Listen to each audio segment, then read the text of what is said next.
Hey everybody, welcome aboard. It's Captain Shane. It's nice to be back with you guys. I've been out of town for the last few days. I've been the central coast of California enjoying where I used to go as a kid, Morro Bay and Paso Robles, getting some wine, that kind of stuff. It was really nice. But I'm back in the seat here, and I'm gonna fly the 737-800 tonight because I've been flying the 700 extensively. I've been working on the flat model a lot, and I think I got it dialed in perfectly. Well, I got it dialed in good enough, given that I'm not the one that made it. I'm just trying to make it better. So I want to fly the 800 tonight. It's Prime Air. This is Atlas Air Cargo charter flight, not a charter flight, but contract flight back to Cincinnati. We're at Baltimore right now. Baltimore to Cincinnati. Gonna fly this thing, see how it's feeling. It's been about a month since I've flown the 800. I already got power on the jet, and let's go ahead and continue on with our cockpit prep. Window heat's coming on, probe heat. Emergency power switch is on. Seat belts. Position lights, wing lights, wheel well lights, jib whiz. Line that slow. check. Pull up. Cargo Wind fire, shear. overheat. Wind shear. Wind shear. Terrain. Terrain. Pull up. Obstacle. Obstacle. Pull up. Airspeed low. Good. EFIS panel.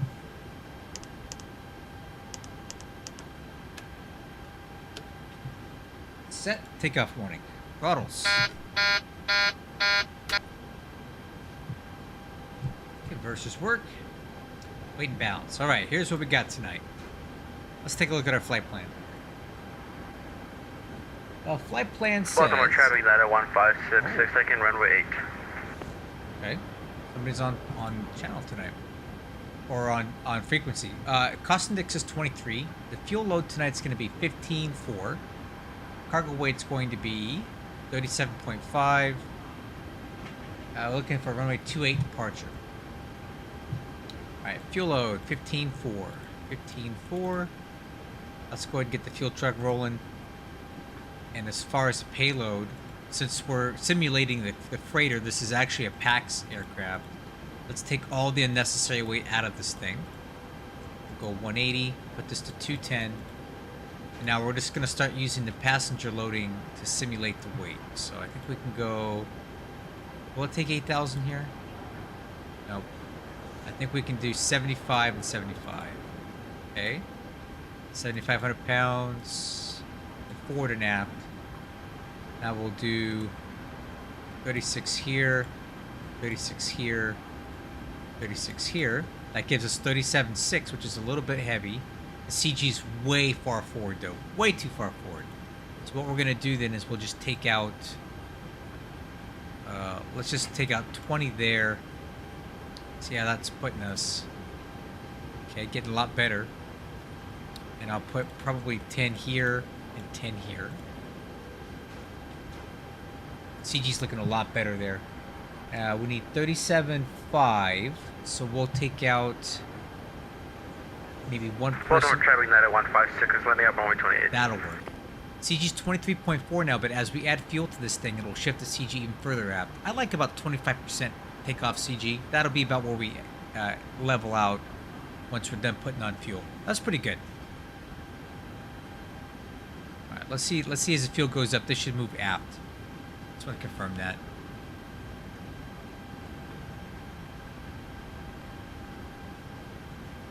Any minute now.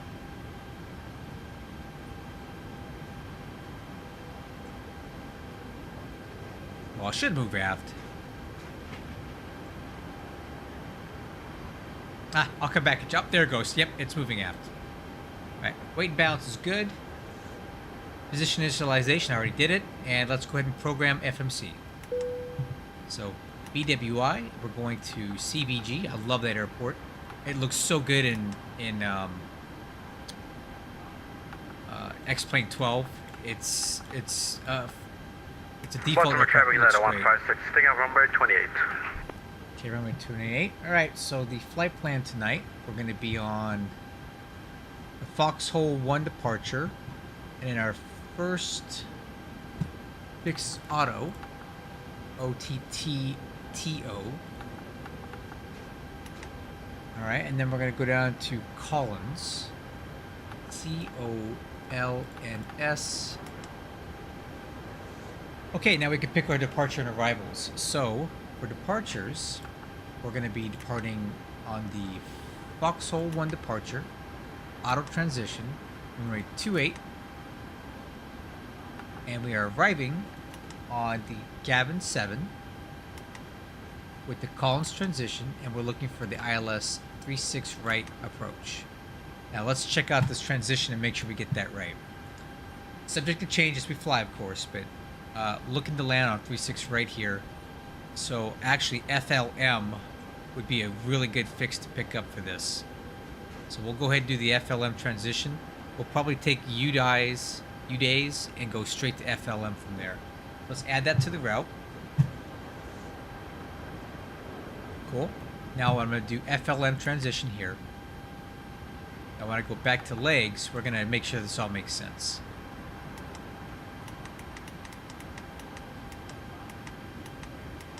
All right. So basically from UDAys, we're going to take FLM and move it up to here. That connects the dots for us. So if I go back one page, we'll see how this connects in perfectly. That's nice. All right. Perfect. So we'll go back to route. We're going to activate, execute. Now performance initialization, zero fuel weight, reserves. I like to run 7,000 pounds on these. Cost index is 23. Cruise altitude on our chart tonight, on our flight plan, is 340. The cruise wind for the flight plan is 295 at 69. 295 at 69. That's a bit of a headwind. That's going to give us a 60 knot headwind component. ISA offset +5. I'll just leave that blank. It's not going to do much to us. We can execute that. This will come up as our fuel load comes up. We still got a little more fuel to put on board. N1 limit. For M1 limit, let's go ahead and check to see what SimBrief has for us tonight. So takeoff performance. Our takeoff weight's going to be 140. Let's call it 145. 145. We'll calculate this. So at a weight of 145, flaps 5, D-rated takeoff, we'll select temperature 53, 141, 148. Looks great for this runway. 10.5 is the runway length there. No issue with this performance this weight. So M1 limit, takeoff, 53. Gives us an M1 of 93.3. We're going to be screaming down there. Flaps will be 5. Takeoff CG 24.8. We're going to do 141, 141, and 148. And there you guys go. We're all set. So legs on the left, takeoff on the right. FMC is checked and set. Let me fix this. X checklist. Transit. Let's see. All right. Fuel quantity checked and set. 15.3, 15.4. Flight altitude 340. Landing altitude. I'll go ahead and set that now. I might move this on my checklist to the arrival checklist, because I don't really need to set it now because you may divert. So what's the point setting this if it may not be where you're actually going to land? FMC is checked and set. Legs on the left. Takeoff on the right. Flight directors on left and right. Auto throttle is armed. MCP airspeed is going to be set to V2, which is 148. MCP heading is going to be, let's see here. Alright, guess my chart didn't load. Let's load it up. It's on the Foxhole 1. Alright, so after takeoff from runway 28, it looks like our instructions here are to climb out heading 285 to 644 feet, then direct to JLand, and 295 to Wants, Then on track 282 to cross Terps at or above 11,000. Alright, so initial takeoff heading 285.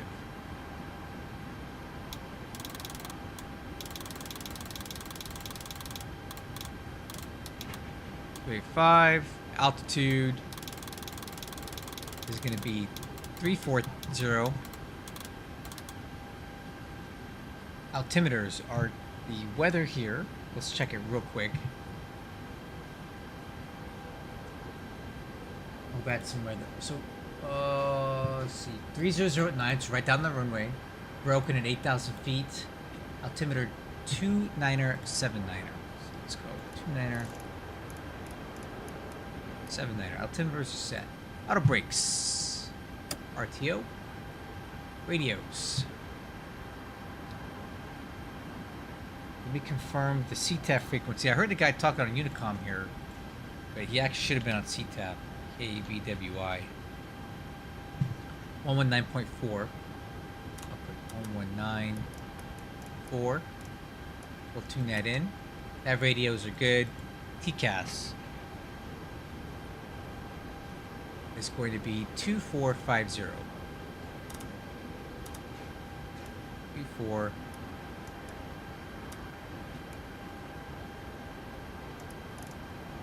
2450 set. Taxi, takeoff, departure brief. Alright, crew. Let me show you what we got here. So, taxi brief. Currently at Baltimore. We're at the cargo ramp. I'll get that depicted on here for you. Parked up here. We're going to push back, tail facing kind of to the north. Taxi out here, down Bravo. And pick up Papa. And take Papa... Oh, correction. No, we're not. We're going to take Bravo all the way down to Charlie and hold at Uniform 1. Go straight down. This is a short taxi tonight.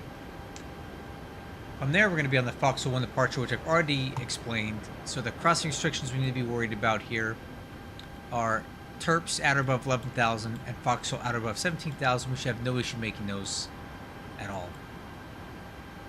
Okay, taxi takeoff departure brief is performed. And the final cockpit preparation checklist is complete. Now, let's go ahead and do the before start and pushback checklist. Lower MFDs is on engine. APU. We'll go ahead and start that now.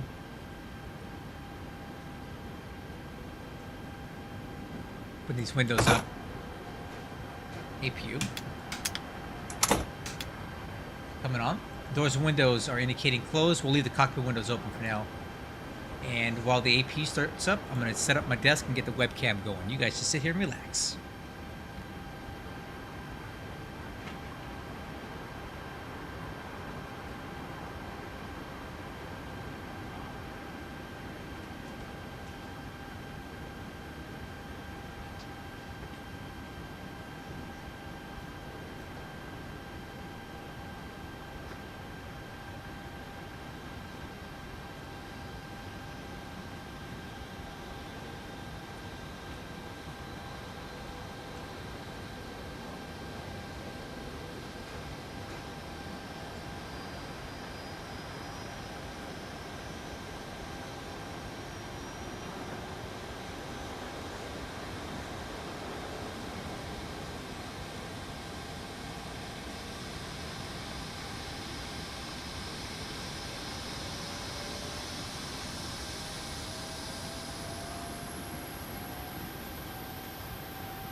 Alright, crew, let's take a look at this, see how this looks. Webcam.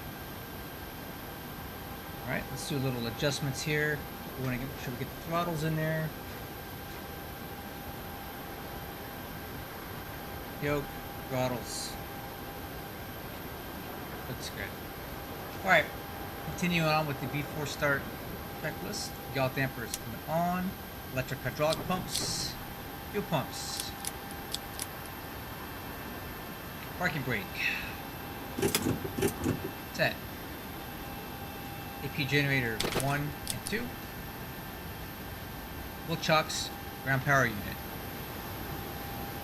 Ground power unit is pulled. Will chocks are released. Anti-collision lights are on. Trim air is on.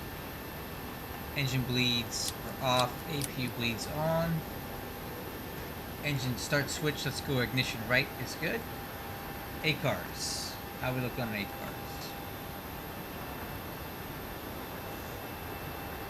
Hey, ACARS is loaded and on. Push to start. Ground to cockpit. Tow is driving up.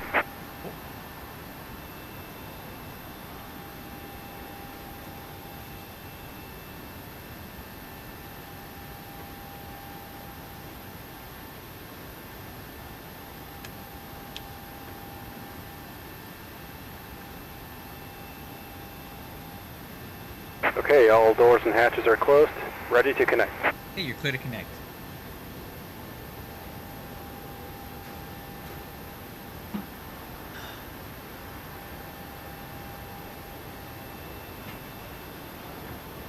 Alright, crew, while the tug's hooking up, I'm gonna go make sure my kids are doing alright. Make sure they're in bed. Be right back.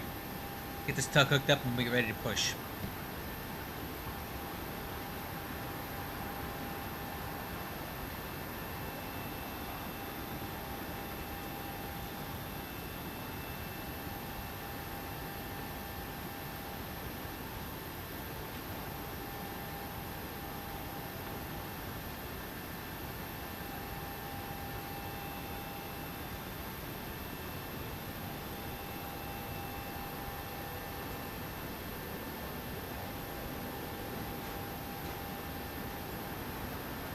Alright, crew, let's get this pushback set. Ground to cockpit. Please show me where you want to go. Oh man, it's almost like I've been here before.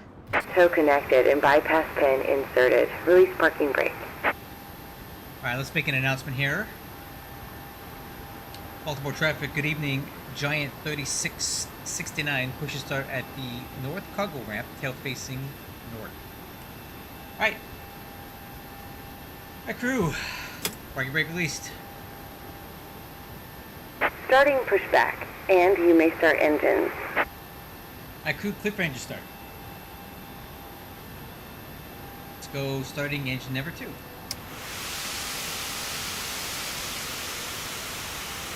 Start valve open, rotation N2.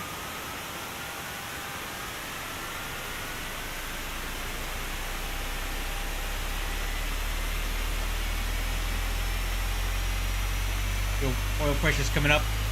Fuel on.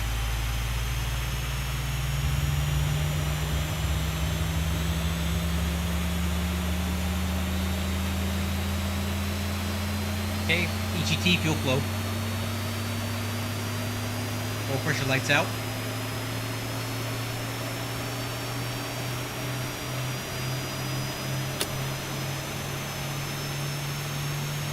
Okay, good start on engine number 2. Starting 1.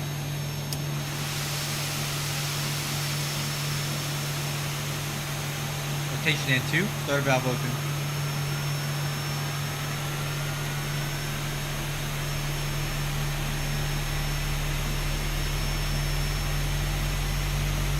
Oil pressure's coming up. Fuel on.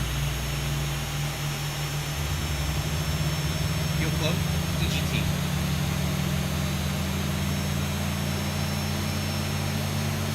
Oil pressure lights out.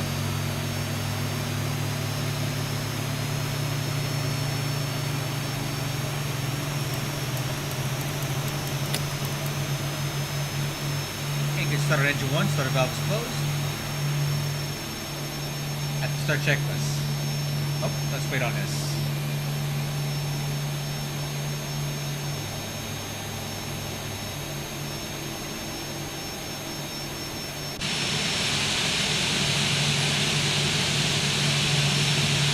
Operation complete. Go ahead and set the parking brake. Disconnecting tow. Stand by. Hey, parking brake set. After start checklist. Engine and wing anti-ice not required. Engine bleeds on. AP bleed off. Tax on. Isolation valve is closed. Engine generators 1 and 2 are on, and the APU is off. After start checklist complete. Waiting on ground signal.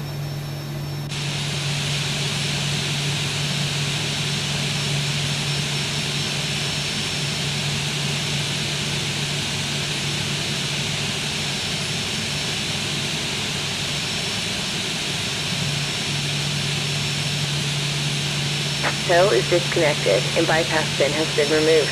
Hand signal on the right. We'll see you next time and have a safe flight. Okay, see you on the right, bye. Okay. Taxi checklist. Flaps and slats. Flaps 5 set. Gap trim.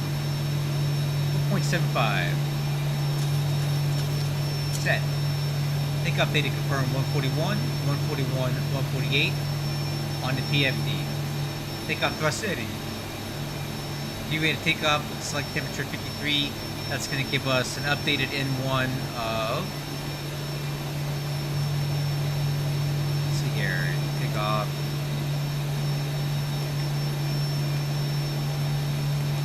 .3.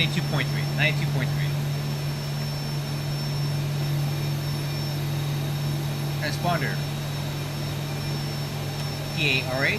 Taxi light is on. Lower MFD system. And good on the hand signal from the ground people.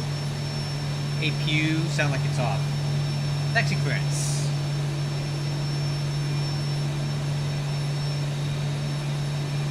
Baltimore traffic.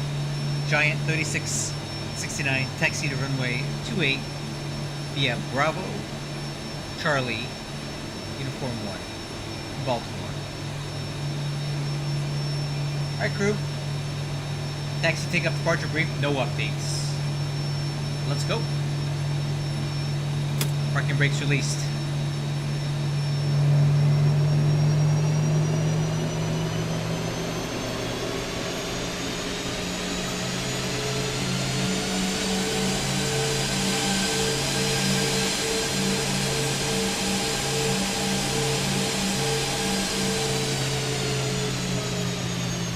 Okay, brakes check. Brakes check good.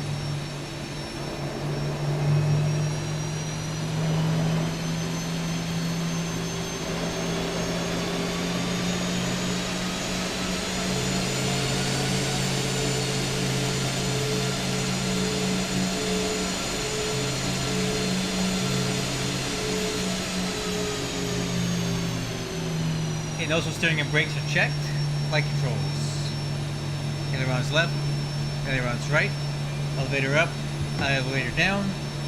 Rudder left. Oops. Rudder right. Flight controls are checked. Taxi checklist is complete.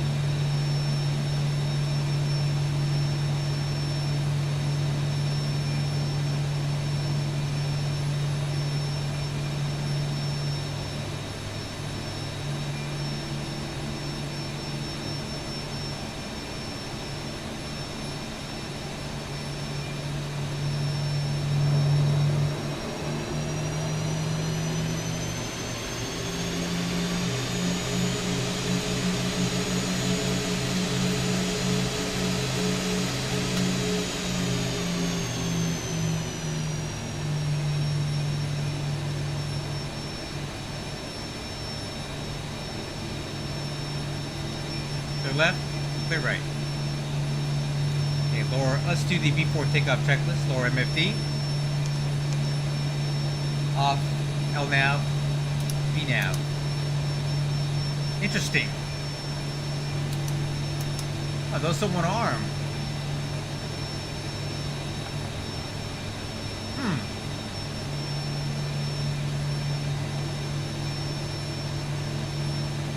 We'll have to check that out when we stop. That's interesting.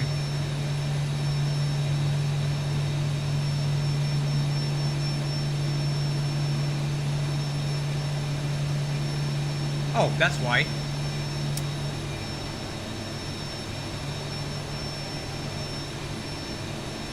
Let's try it again.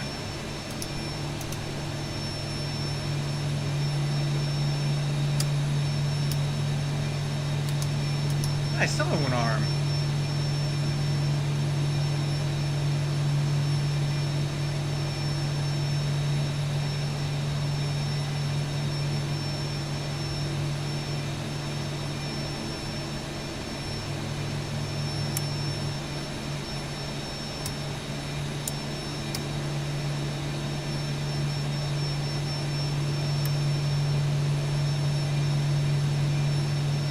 Here.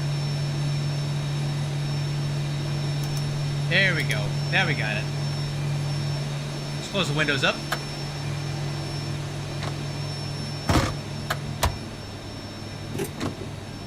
Okay. ICAS, no alerts. Exterior lights. Radar on. Engine start switches continuous. Takeoff clearance.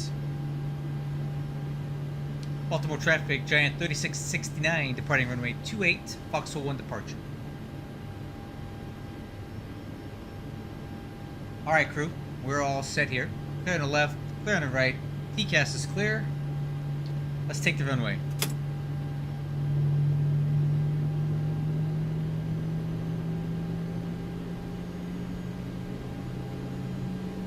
It'll be a static takeoff, static takeoff.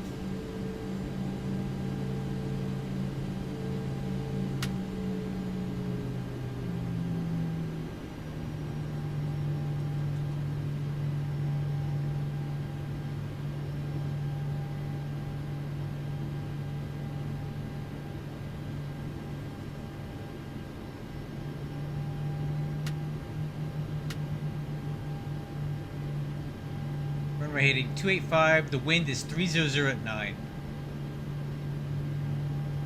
Alright crew, are we ready? Let's go.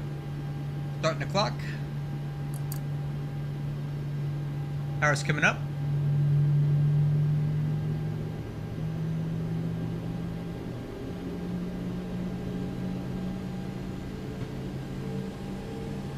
He's stabilized. Let's take off thrust. Okay, well, let's do it this way then.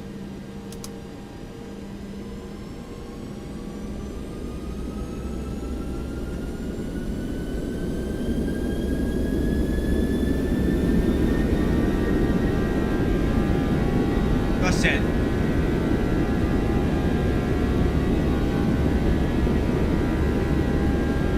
knots. Hold.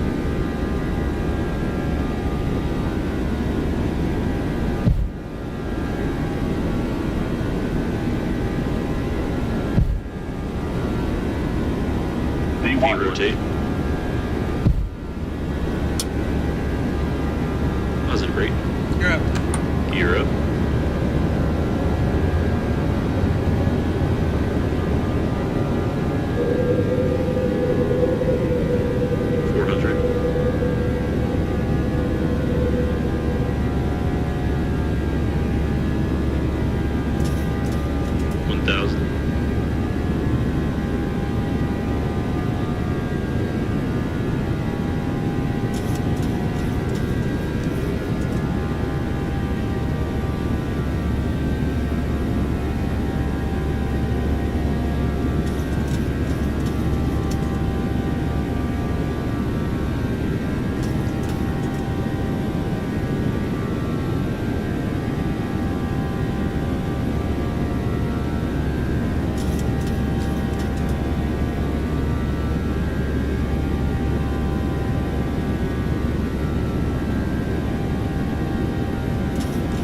Flaps 1.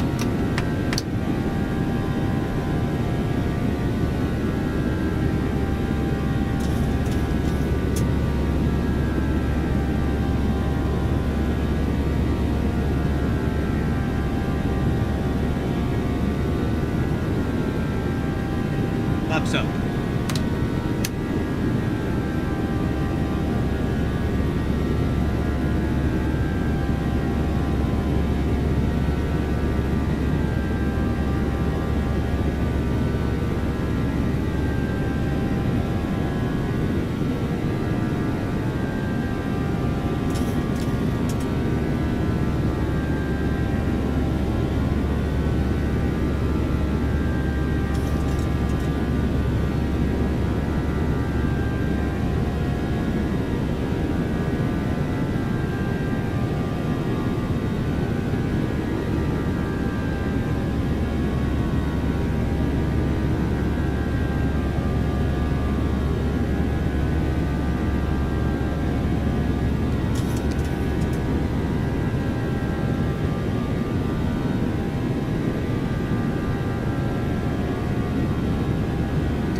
flying with the autopilot off, just following the flight director.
Feet. Autopilot's coming on. After takeoff checklist, landing gear up, lights out, handle off, flaps are up, auto brakes off, exterior lights, engine start switches off, to the line.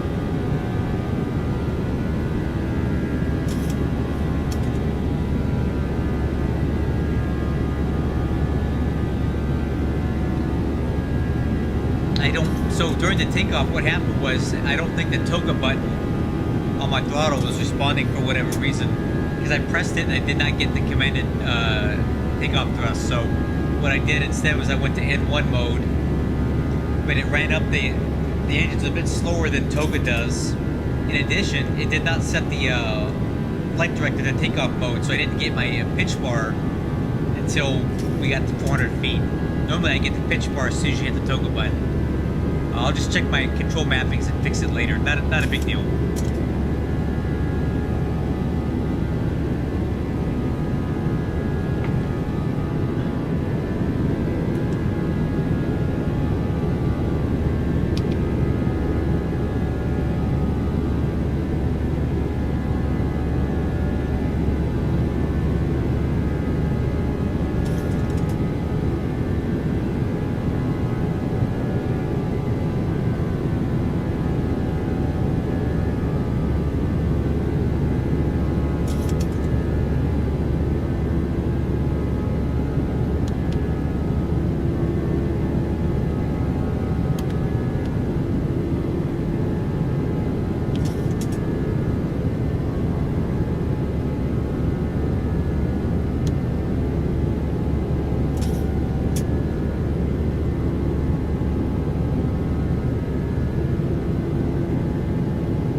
Up on transition altitude.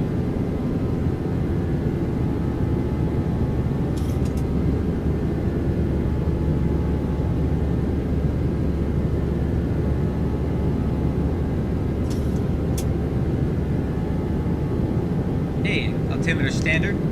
After takeoff checklist complete.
Alright, looking good, guys. Climbing through flight level 215 for 340.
Quiet out here tonight.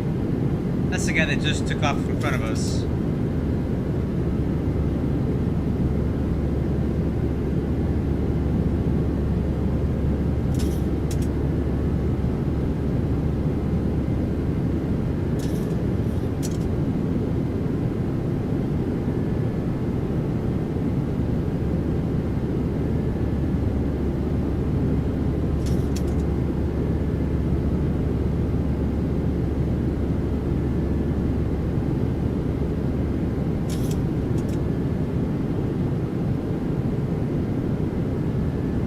Kingston is 737-800 as well.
Hey, time to fly up 290 for 340.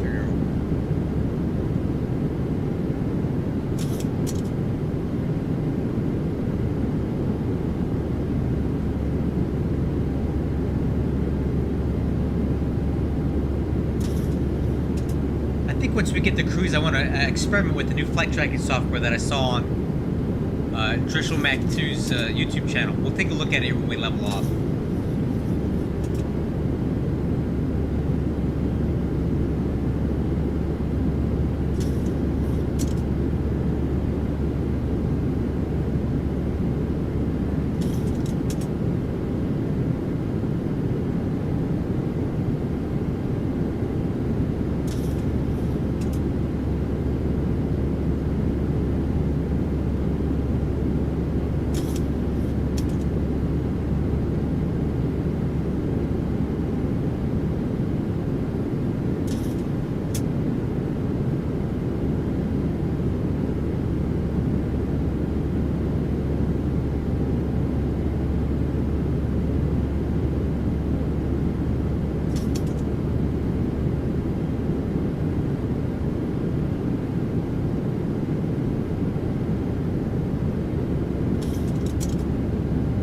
Look at the up.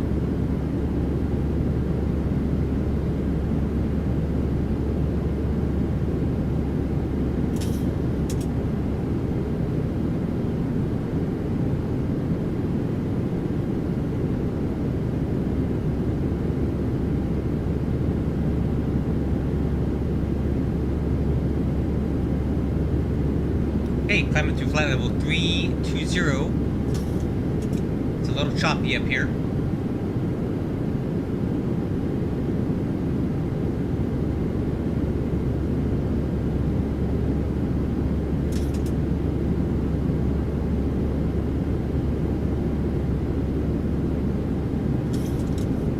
Thousand to go. Right, 1,000 to go, crew.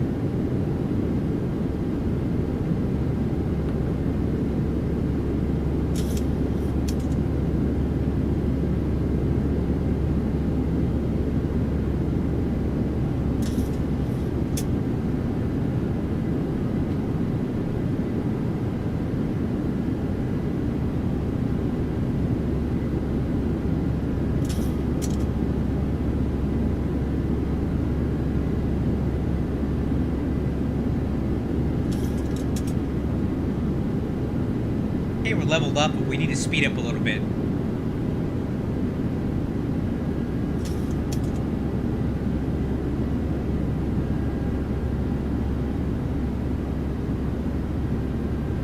There we go, leveled off. Flight level 340. Alright, crew. Looking good.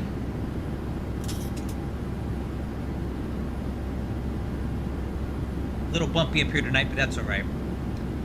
We have 218 miles to go till top of descent, 444, so that's 34 minutes. 34 minutes we get to hang out and chat.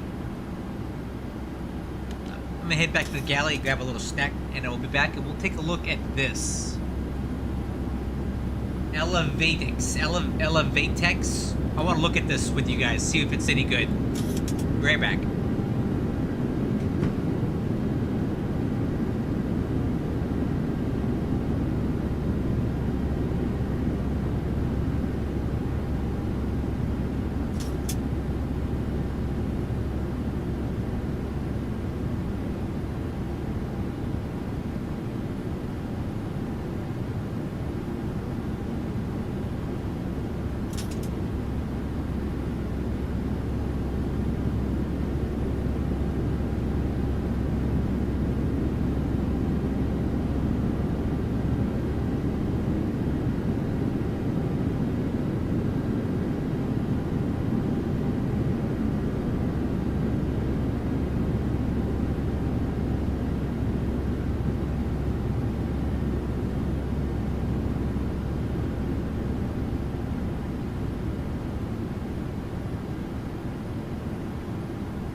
Alright, crew, I'm back. Sorry about that. My son needed me to check out something for him. So anyway, I saw this video a few days ago on Just So Mac 2's YouTube channel about this new flight tracking software called Elevatex. So I kind of want to try it out and see what that's all about. Let's see what's going on here.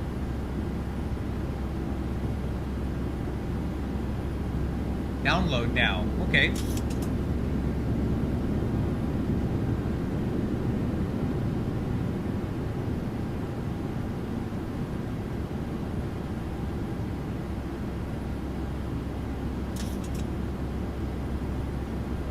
Okay, I think it downloaded. Oh, it's downloading.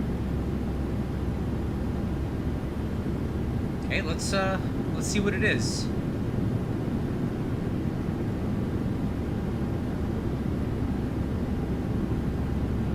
Sure, why not?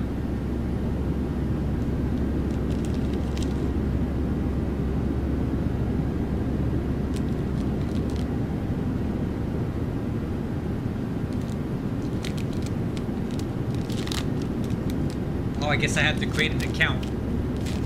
Okay, I guess I'll create an account then.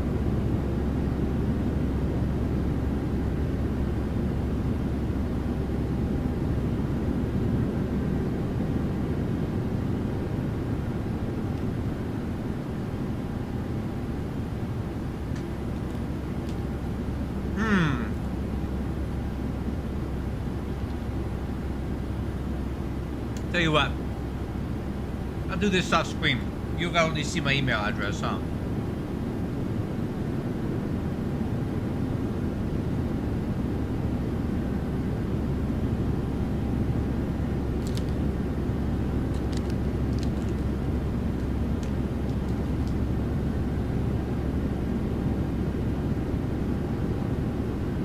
No.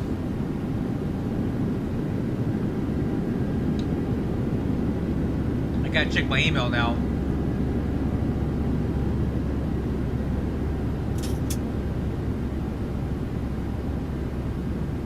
Confirmation. There it is. Confirm your email.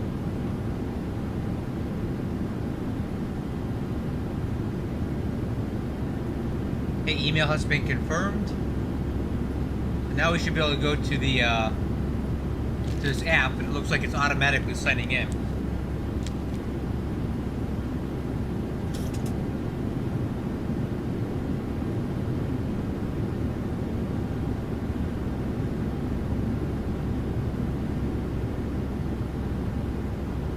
Trying to anyway.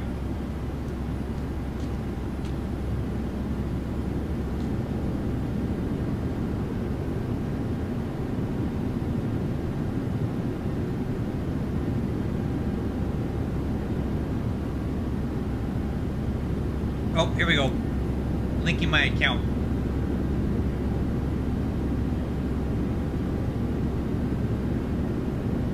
Oh, here we go.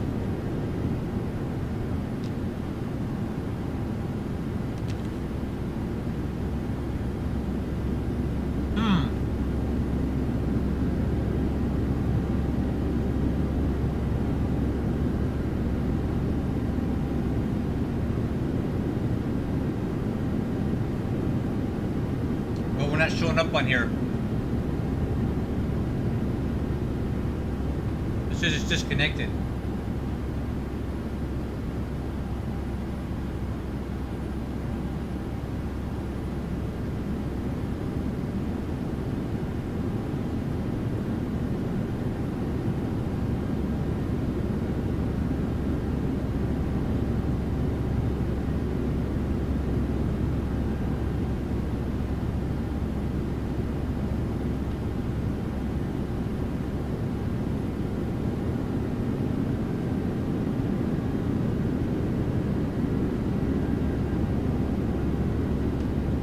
How does this thing work anyway? Oh, there's a plug-in here. Okay. Well, that's probably why it's not going to work then. That's my guess.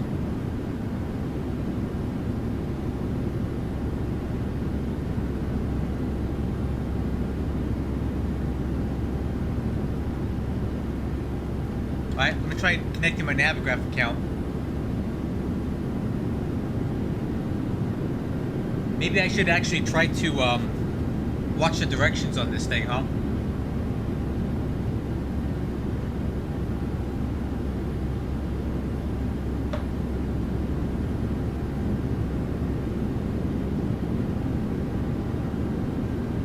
Okay, well that's connected.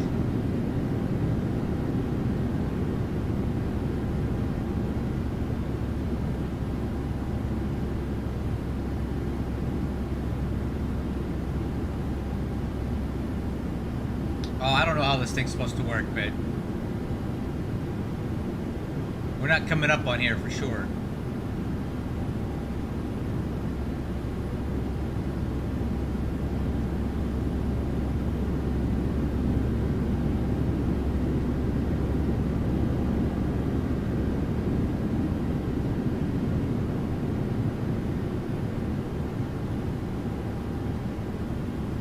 Oh, there we are. Well, that's us right there. So I guess the problem is that I don't have this connected to my sim right now, and it's because I probably didn't install the app before we took off, so it's not connected to X-Plane 12. That's my guess.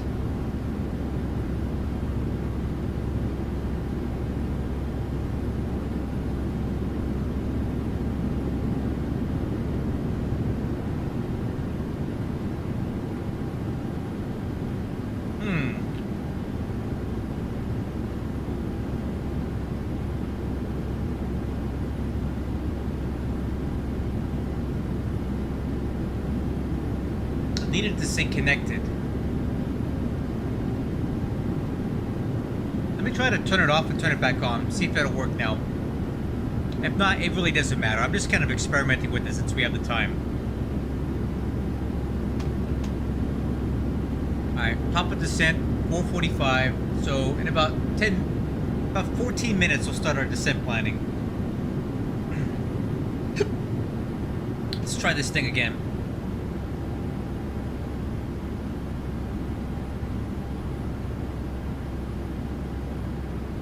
Okay, which one of these is that thing?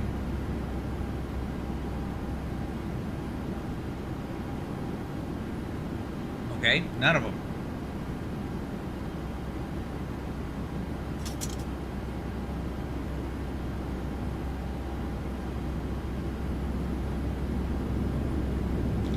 I still don't like that it says disconnected. So I'm assuming it's because I didn't start the plug-in correctly.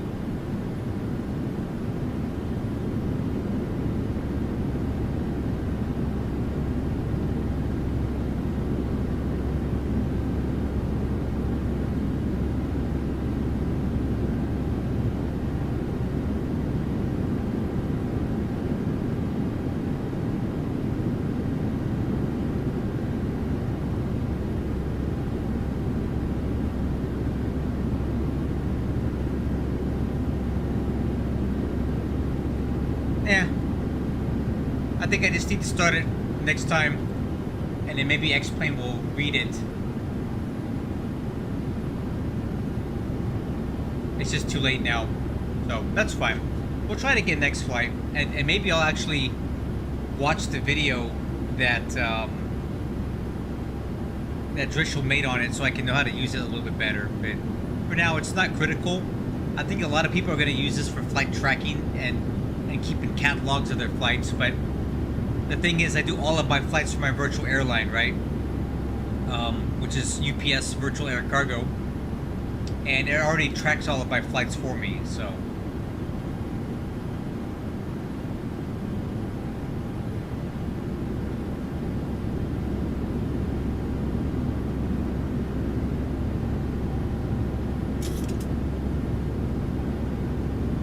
So we'll mess with it again another time, but until it's disconnected, it's really no good.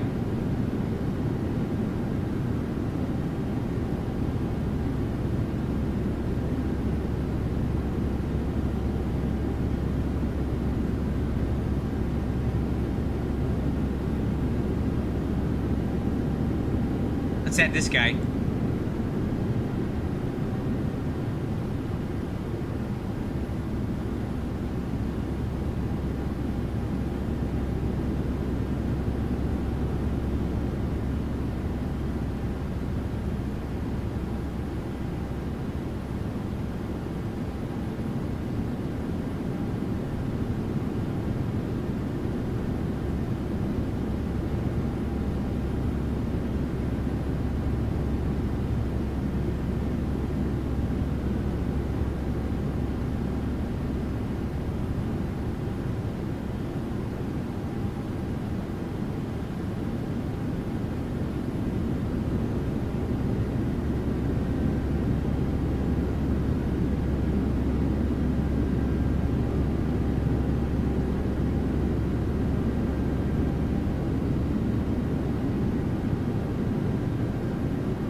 this for now.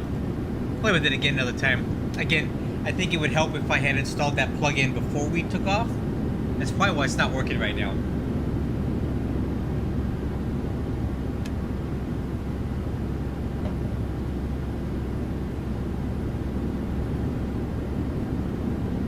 Okay, 10 minutes till top of descent.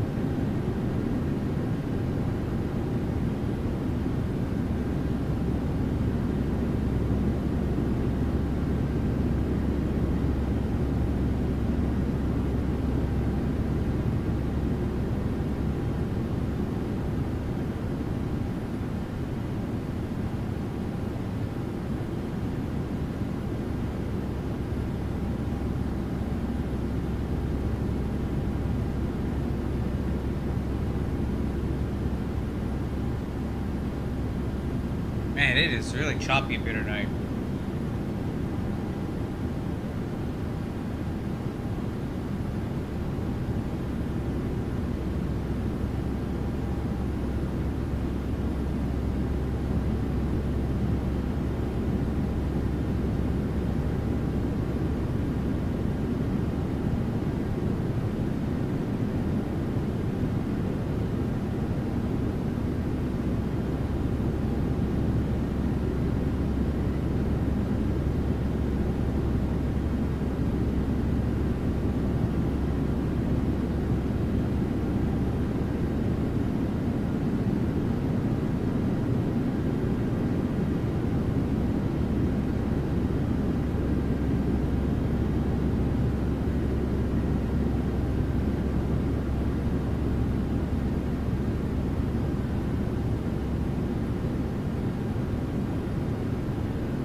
Okay, got a couple aircraft on TCAS. Let's take a look and see what those are.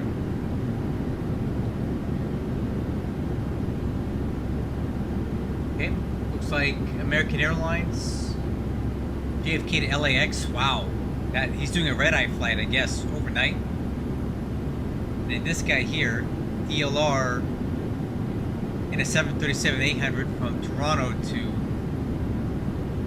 where? I don't know, you can even fly that far in this thing. Ecuador from Toronto?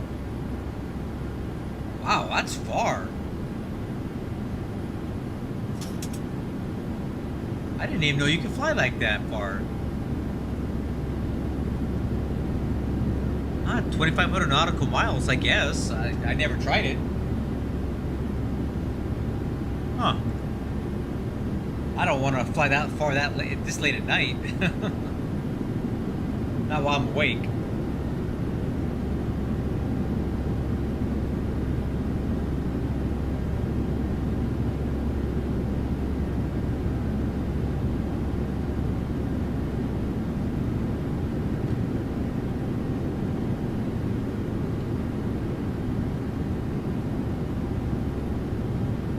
Man, I can't believe Atlanta Center's on tonight. Why aren't we flying to Atlanta? Even Jacksonville's on. And Memphis. What the heck? This is actually a lot of ATC coverage for a Sunday night.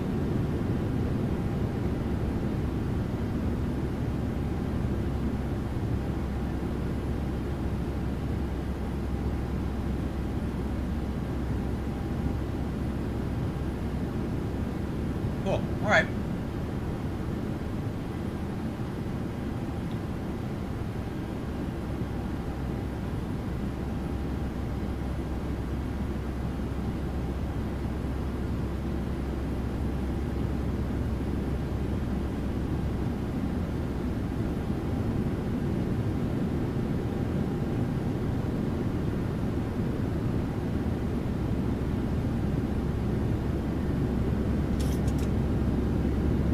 I'm done with that for now.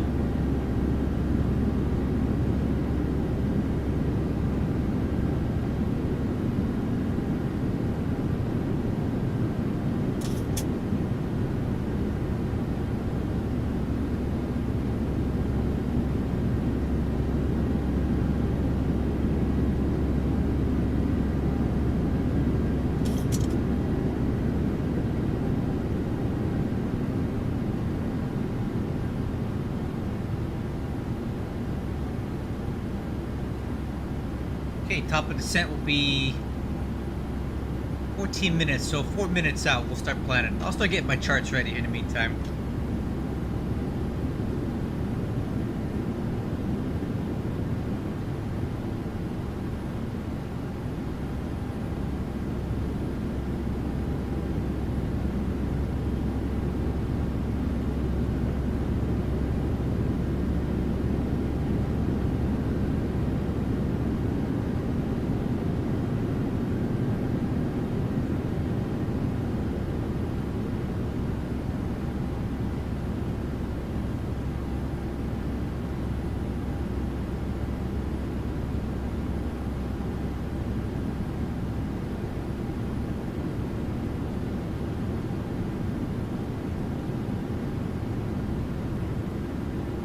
You know what? I'm looking at this chart here, and we can take out this weird turn here and go from Gavin direct to FLM. That would make a lot more sense to us.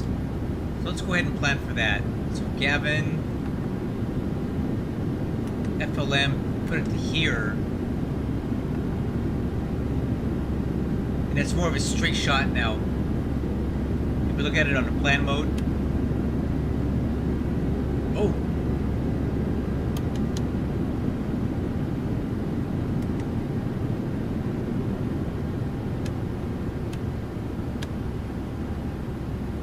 Let's see what that looks like.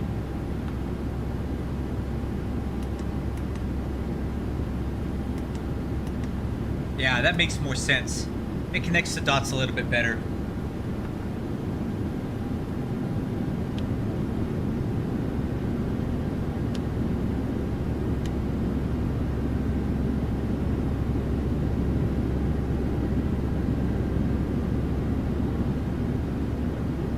Alright, I think that's close enough, crew. Let's go ahead and do the ascent and approach checklist. So we'll take a look at the landing data right now.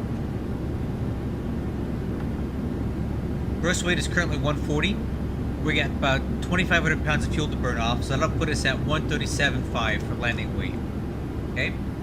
137.5 for landing weight. 137,500.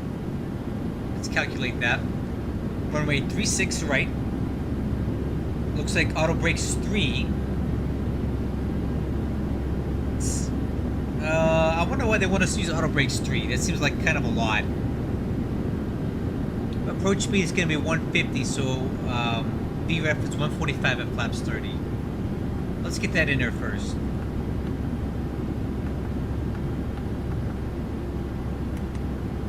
Okay, flap speed's in. As far as the landing data, is looking at the runway here, it's 10,000 feet. Auto brakes 3 seems like kind of a lot.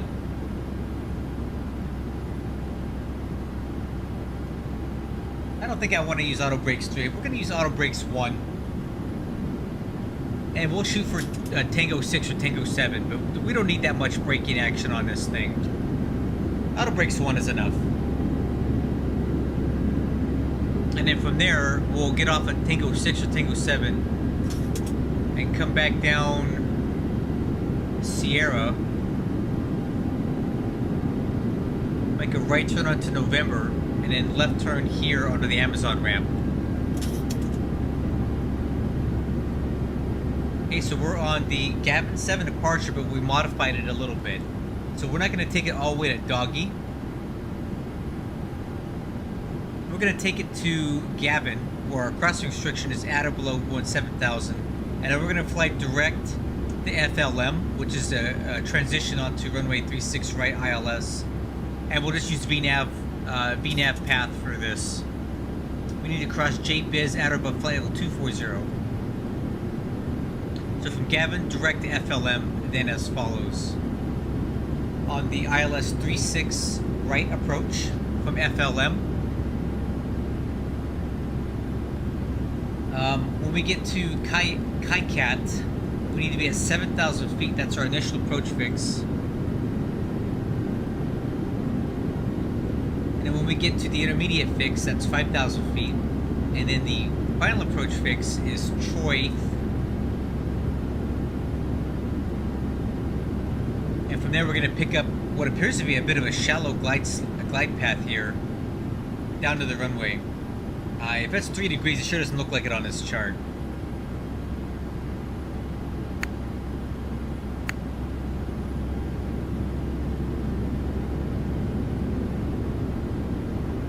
The approach course is 6 degrees. The ILS is 110.35. MSA from the CVG VOR is 2,900 feet. And the missed approach is climbed to 1,500, then climbing right turn to 3,000 via CVG radial 059 to Moke's intersection, which is DME 29 from CVG and hold. Way out there. But in practice, what we'll probably do if we do go missed is we'll just do like a right close traffic pattern, come back around and fly the approach again. Decision altitude is 1,096 Barrow. And airport elevation is 900 feet. 11035, let's put that in there.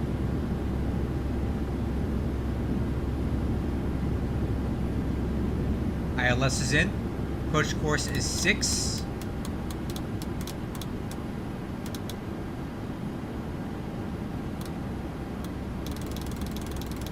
And 059 radio for the CVG. And then CVG VOR. Put over here.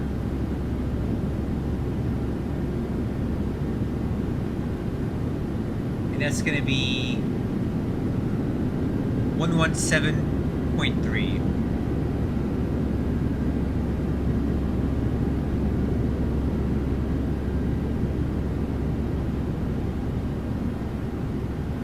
Not picking up any DME on that yet, though. Interesting. I would think. Oh, there it is. Okay, cool. DME to CVG is 130. We got ILS over here. Landing data is good. Arrival and approach briefing is performed. Decision height.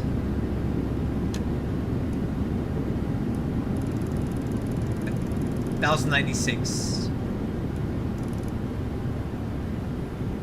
Oh, I want Barrow.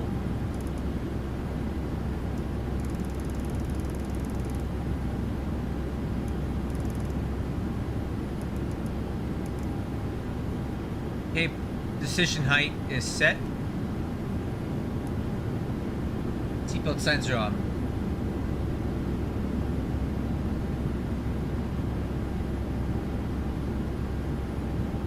Alright, let's take a look at the weather. Cincinnati weather. So the arrival ATIS is down here. 47 minutes ago. Wind is calm. Hit statute miles visibility. Altimeters are 299.5. Alright, let's approach 36 right.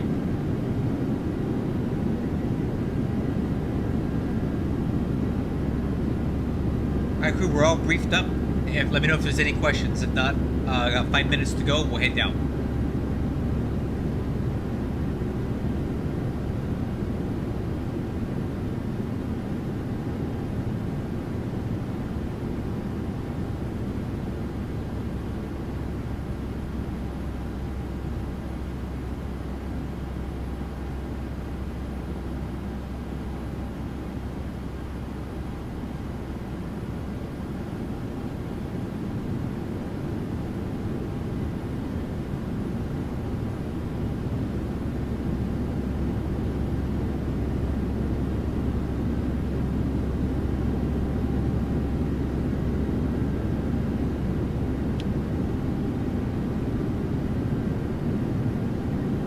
Been a bumpy ride all the way here tonight.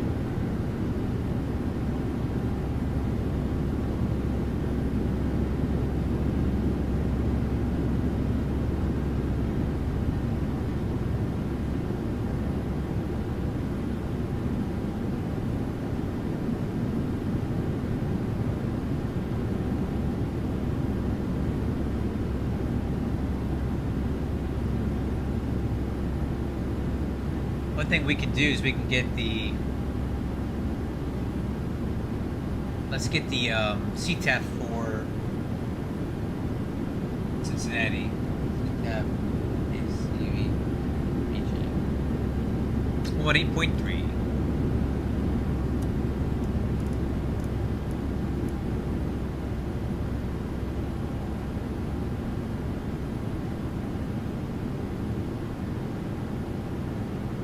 Check the HUD.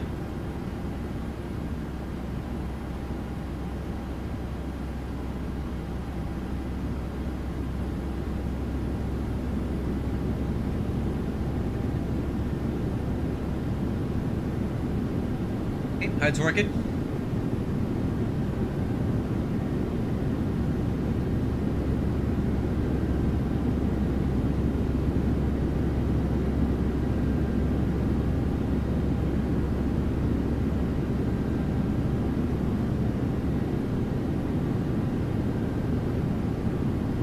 Hey,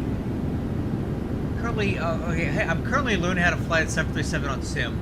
Whenever I set up for ILS approach, I only set localized frequency and never set the CVG frequency. Okay, good question, man. So let's take a look at this chart real quick. So right now, I'm flying the approach into Cincinnati, right? And we have the ILS frequency and the course. But if you look at the missed approach head information, the instructions are climb to 1,500 feet, then a climbing right-hand turn to 3,000 feet via CVG, which is Cincinnati VOR, radial 059, to Moke's intersection, which is DME 29, so 29 miles away from CVG, and hold. So this is just a backup, right? So if you look at your FMS, or your FMC, look, let me show you. You don't have to do that, per se. If I go to plan mode, right? If I go to legs and step it, the missed approach is already in there, right? This blue line is your missed approach. It's pre-programmed, then it will fly it for you. When I put in the VOR and the course on VOR 2, it's only a backup. Let's say the FMC takes a dump or it fails, it does not fly the missed approach correctly. I have a actual backup here, so now I can fly the radial 059 from the CVG VOR, which is the course you're supposed to fly for the missed approach. I like to put it in as a backup. There's no actual... The chance of actually needing it is low. But I just like to put it in there as a backup, right? And then what you can do is you can click VOR localizer mode and it will fly that radial for you. So I just put it in. If my missed approach chart, if my chart has a missed approach that has a VOR and a radial in there, I'm gonna put it in just to have it. But you don't need it. You gotta have the ILS course. But that's a really good question. I appreciate you asking, man. It's just a little extra thing that I do because I like to have backups, right? In case something fails, and I can properly fly the missed approach. That's a really good question.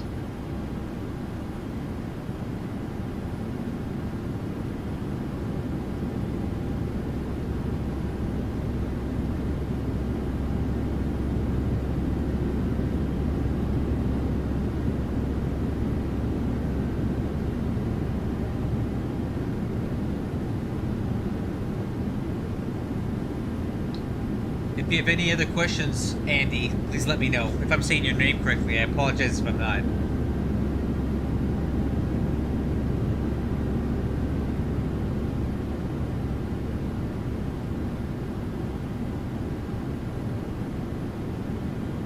And remember, oh, you hear the chime. Reset MCP altitude. Alright.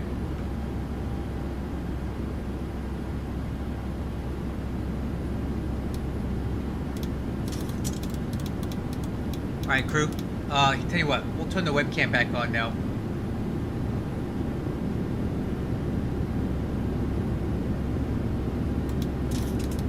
We'll set the altitude to 10,000 feet for now.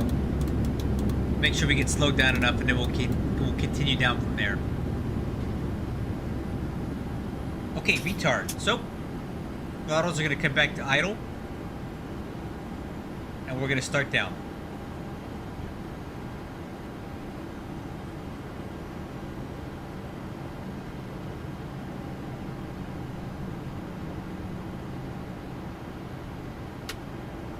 Okay. Throttles to idle. And heading down.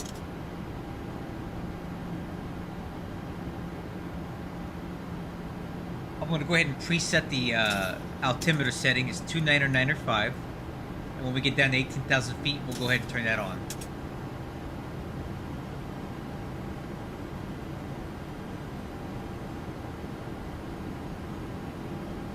No, hey, your English is great, man. I totally understand what you're saying. No problem at all. I'm sure you speak English way better than I speak your native language. So, how it works in the 737 FMC. I'll go back to plan mode to show you again. Wait. Plan mode. So, on legs, so you have your autopilot on, right? And you hit step, step, step. If we have a missed approach, what you're going to do is you're just going to click LNAV, and it will activate that. See how it's light blue checkered? That means that's a missed approach, but it's not active yet. The magenta line is what's active. The blue line is not active. But if we go missed approach and we climb above this 1,500 foot fix, right? Look. If we climb above 1,500 feet and I press LNAV, the autopilot will activate that missed approach course and turn that light blue into magenta, and we'll fly that. Now, what that is right here is basically CVG VOR radial 059. That's what that ends up being. But it already has it programmed. It can fly it for you. And it will, if you climb above 1,500 feet and you click LNAV, it will activate that blue line and make that missed approach the active course. And then from there, you either fly that all the way out to the fix and you hold, or ATC will give you vectors back around for another approach. Or in this case, since I'm on BATSIM and there's no controllers on tonight, I will go ahead and vector myself back around. And as I briefed in our arrival, I'm just going to fly a right close traffic pattern and come back around and try the approach again. I'm not going to take it all the way out to 29 DME, which is 30 miles away from the airport, and fly a hold for no reason. There's no reason to do that. That's just the published missed approach that most people end up never actually flying. Even in reality, real life, you almost never fly a published missed approach. ATC will give you vectors for another attempt. Really good questions.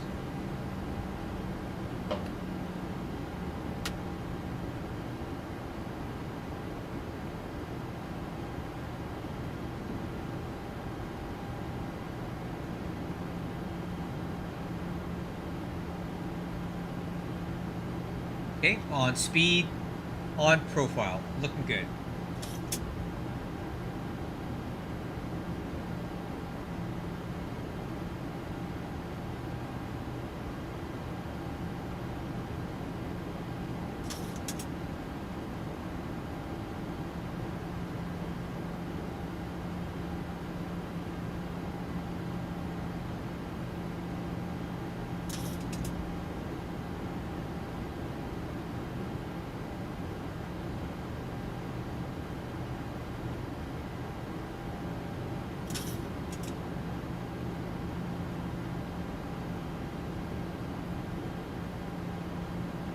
I appreciate it, man. If you have any other questions while we're flying, please let me know. I hope you'll stick around for the landing and everything. I do like to talk through everything as I'm doing it. So you guys are my co-pilot. I'm the pilot here. So I usually discuss and say everything as I'm doing it. So nothing gets missed.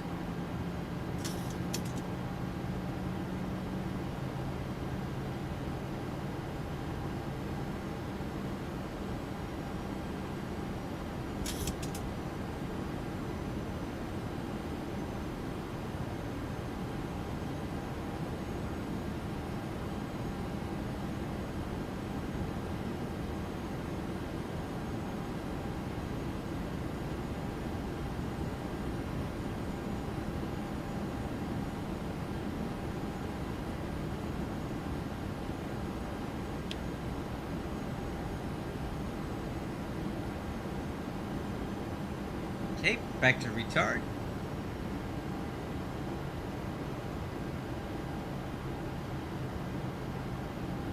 So again, this is your now we're auto throttle's back in arm, and I already can tell we're gonna get a little slow because it's been struggling to keep this speed during the descent. So I might help it out a little bit and add a little manual throttle in here, just trying to keep it on speed if I need to. When you're in VNAV path and your auto throttle is back in arm mode, you can intervene with the auto throttle. It's like declutched, and I can actually add power if I wanted to.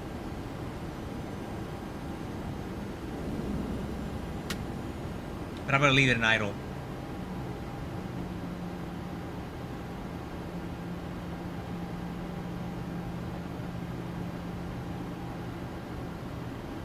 Well, if you have any questions, I'll be happy to answer them as best as I can.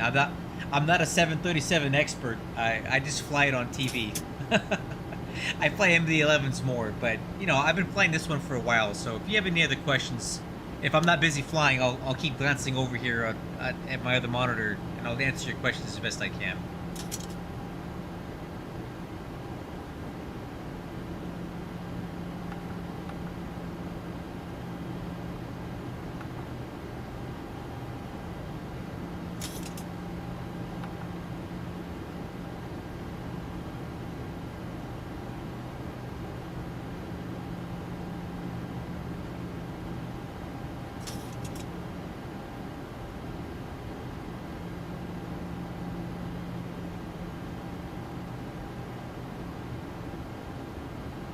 Alright, so next we need to cross Gavin at or below 17,000 feet.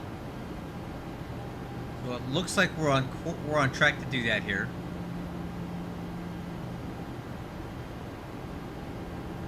Speed's looking good. Coming up on transition altitude.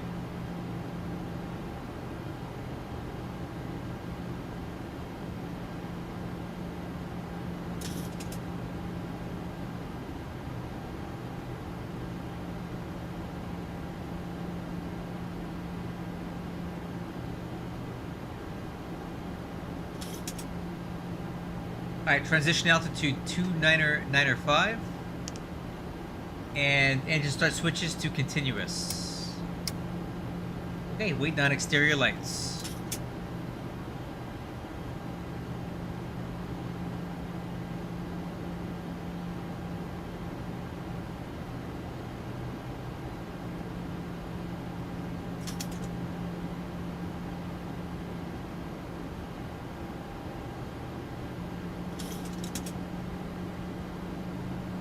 Okay, we're going to level up at 17,000 feet here for a little bit. And then we'll head back down in just a minute.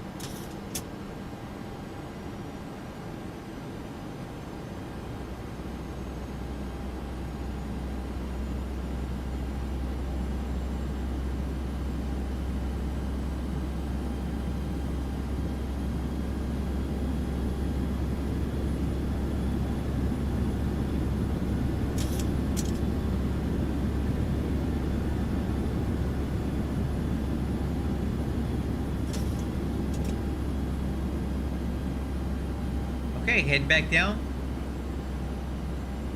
Bottles to idle.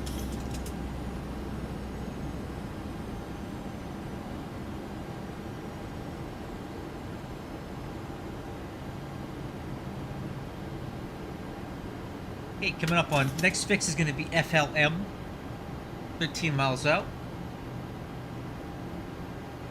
That's going to be Falmouth is the name of this VOR. Falmouth. And that's kind of where we're at. You can see we've deviated from our arrival chart here just a little bit. I did that on my own because it made more sense to connect these dots to go straight, direct from Gavin to FLM, and just cut out this weird little dogleg thing here. So we're going to go straight to FLM, pick it up. That's our transition on the 3-6 right approach.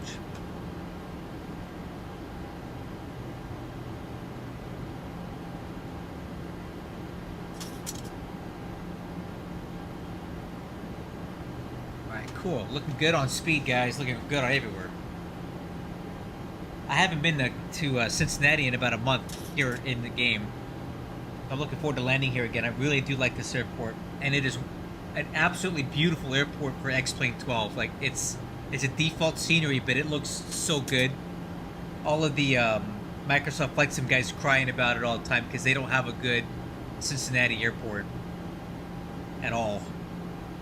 Like even in game, it's not even depicted correctly, and the payware one that there is no good either. Meanwhile, I got the awesome one as a default airport in X-Plane.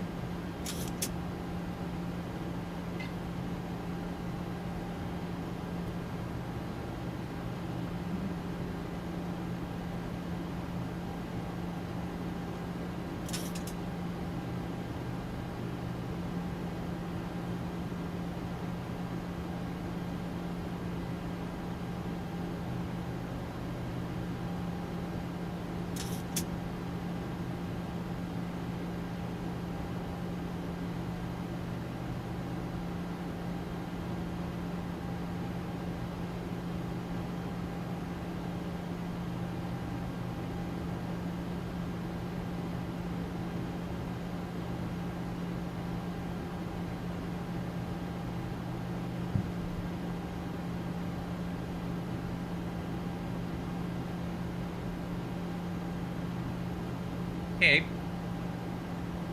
We're overhead FLM now.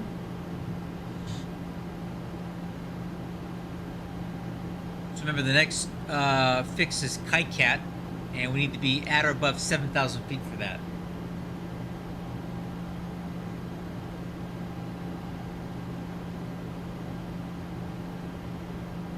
A little bit fast, but not enough to put the speed brakes out for. Got a decel point coming up here pretty quick. 1,000 to go. Alright, I'm gonna go ahead and set that. Well, no. Let's make sure we get slowed down here. Alright, there we go. There's our decel.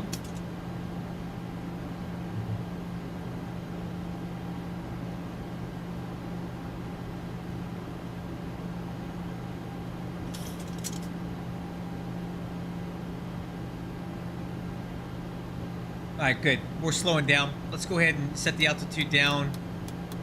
I'm going to take it down to 3,000 feet. Exterior lights on. And the approach checklist is complete.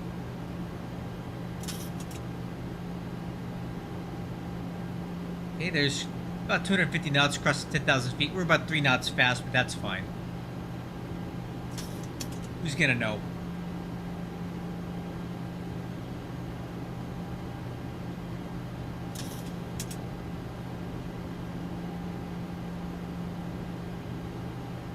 Well, I can slow it down a little bit. Speed brakes.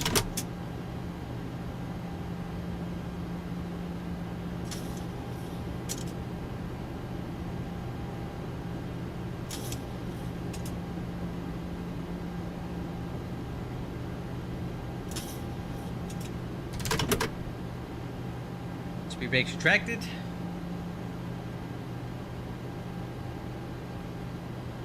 Okay, we are getting the identifier for the local ILS.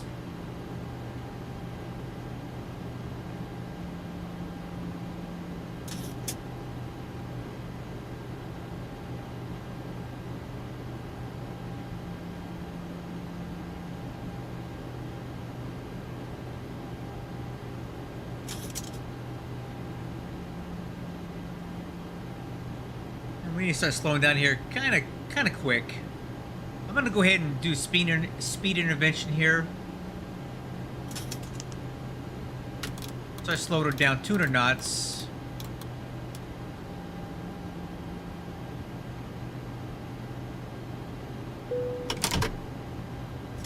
Drag required. Tracking. All right, let's arm VOR localizer. Speed brakes are extended. Alright, HUD's coming on. Auto brakes 1.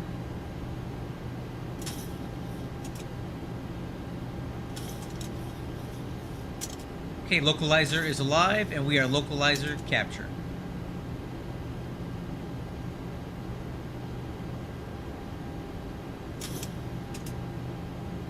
A little bit above, or a little bit above the profile here right now. Let's go flaps 1. Airport in sight.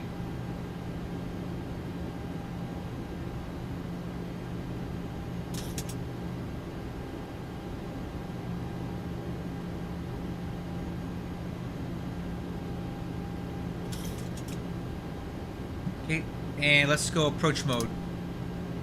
Glide slope capture. Hey, glide slope and localizer are both alive. Speed brakes retract. Flaps 5.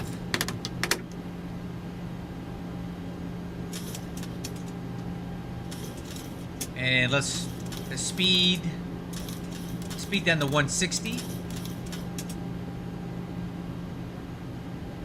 We're really fast here. A little more speed brake in here.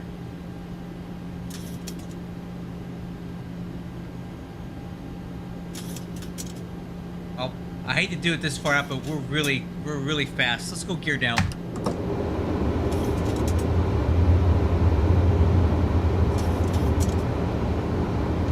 Speed brakes retract. And arm. Oh.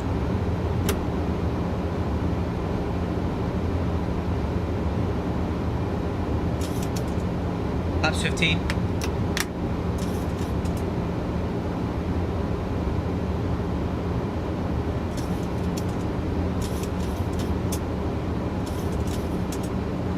We'll start reducing the final approach speed, 150.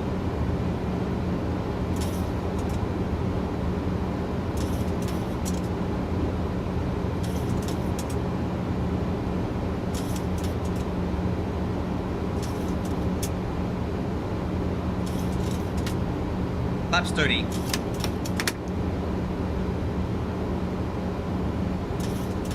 Before landing checklist. Landing gear down 3 green. Spoiler handle is armed. Auto brakes 1. Flaps to slats. Flaps 30. Altimeter's cross check 29 or 9 or 5. ICAS no alerts. Landing clearance.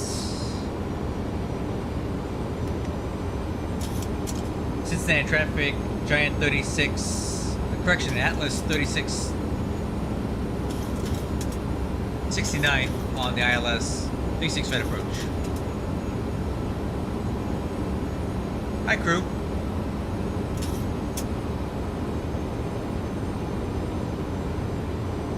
I think I'll take it over from here. We're far enough out.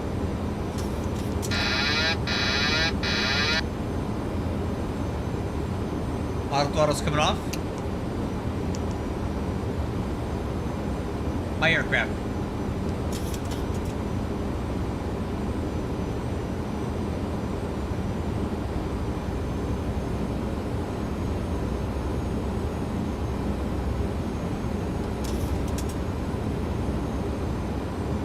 $2,500.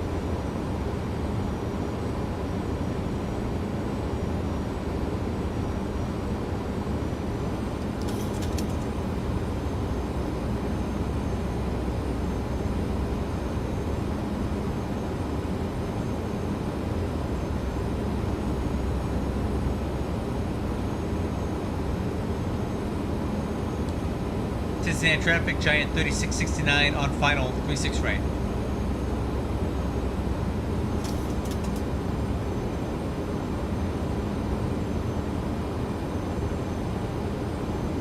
Alright, missed approach.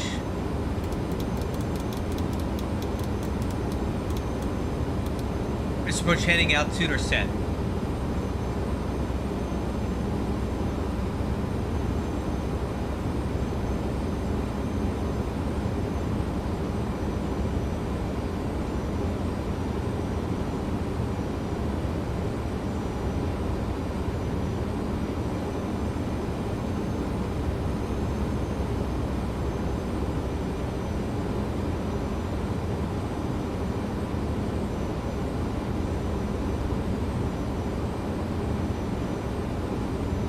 Glide slope on localizer.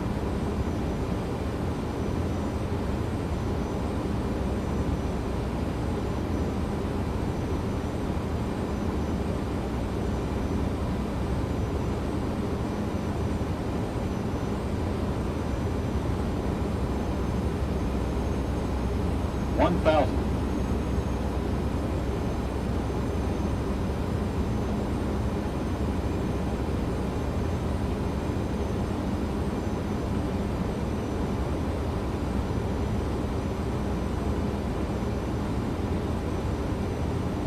I like this calm wind, guys. It's really smooth up here. If I mess up this landing, I only have myself to blame tonight. The weather's beautiful.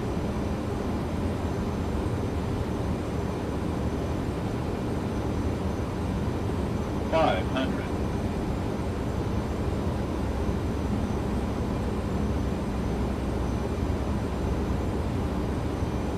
$400.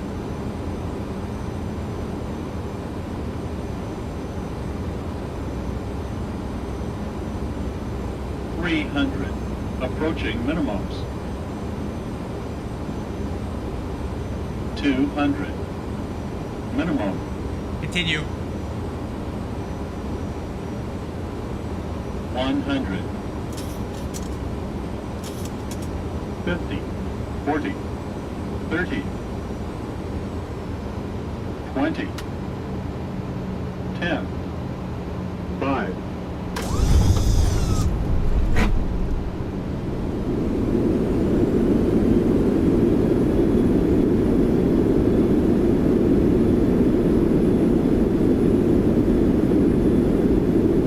Manual braking. 80 knots.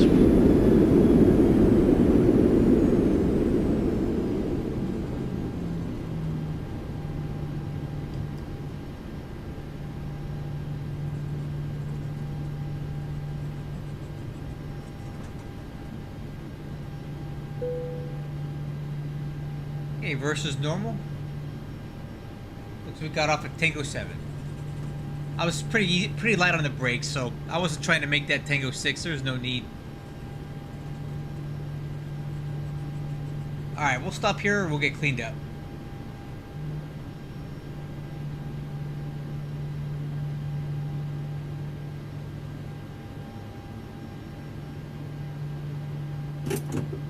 Now, let's get some air.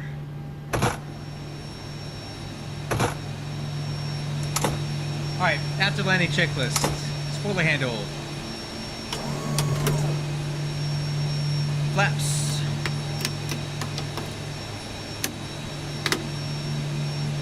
Auto brakes off. Radar off. Landing light off. Runway turn off. Strobe lights. Engine start switches off. APU. Starting. Clock.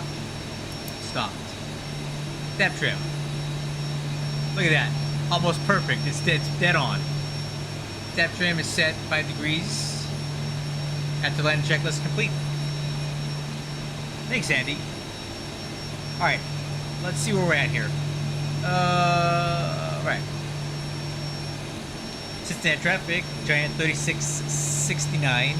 Taxi to runway. Correction. Amazon ramp via Tango 7 Sierra November. Alright, crew, let's roll.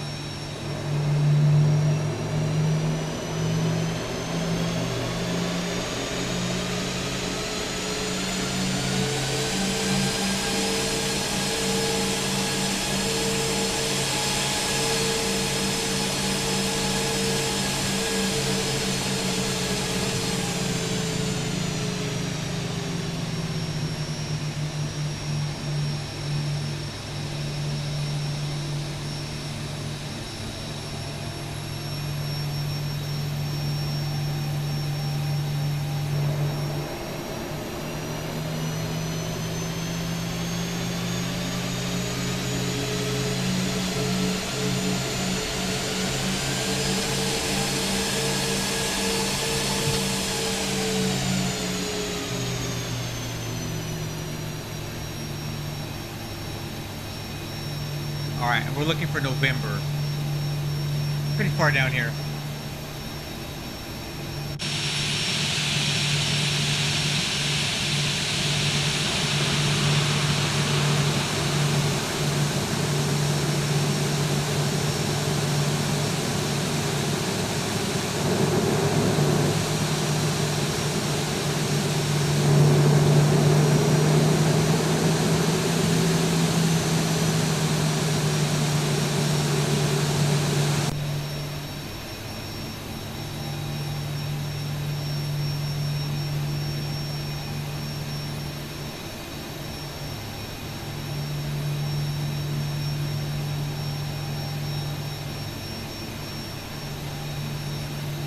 151 feet per minute.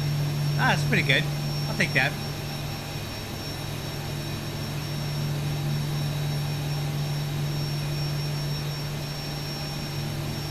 So reversers, I start right around 80 knots. I'll start going to reverse idle, and by 60 knots, I go reversers back to normal.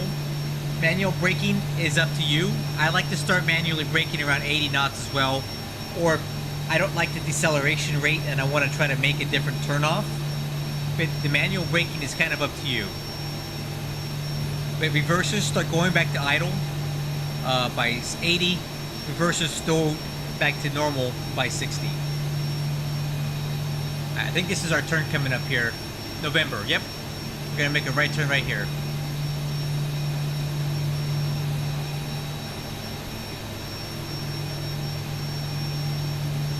Okay, I'm on the brakes.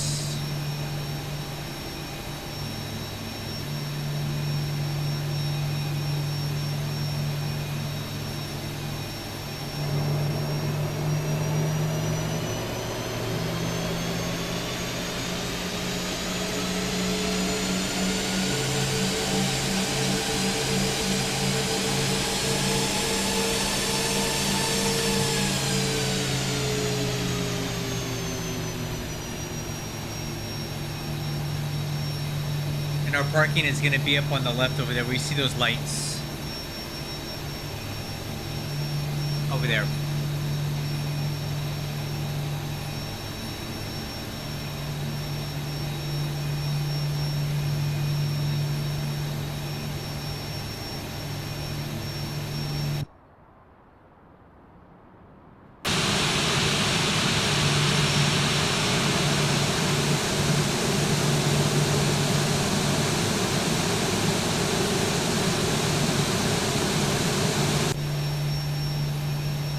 A little bit fast here, slowing it down.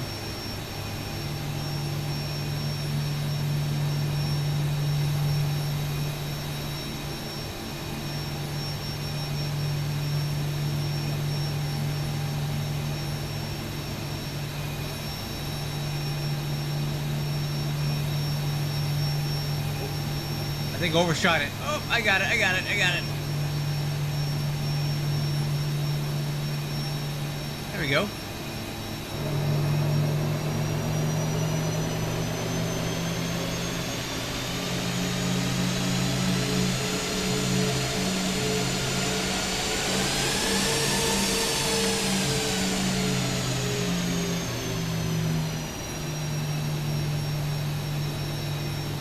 Flaps after you vacate the runway. Flaps and spoilers are after. Alright, I'll get to your question. I see your question. I'll ask you about that. I'll get you an answer on that. Let me just get this thing parked real quick.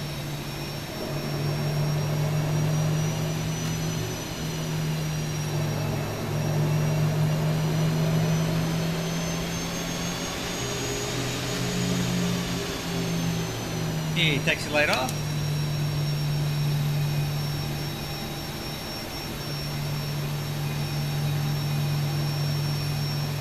Marshaller in sight.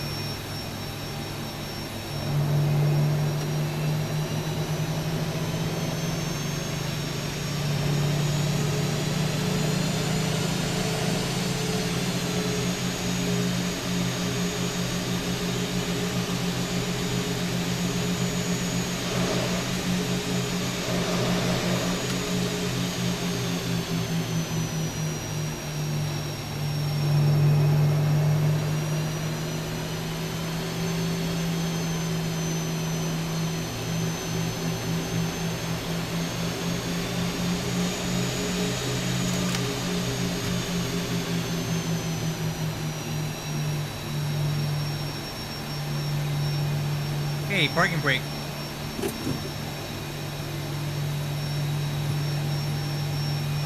Okay, parking checklist. Transponder off. AP generators. Fuel switches. Trim air. Packs. Engine bleed. APU bleed. Window heat. Pro heat. Yaw damper, hydraulic pumps, fuel pumps, anti-collision lights, engine anti-ice is not on, IRS is off, fuel chocks, ground power unit. Alright, parking brake released, ground power on, APU off.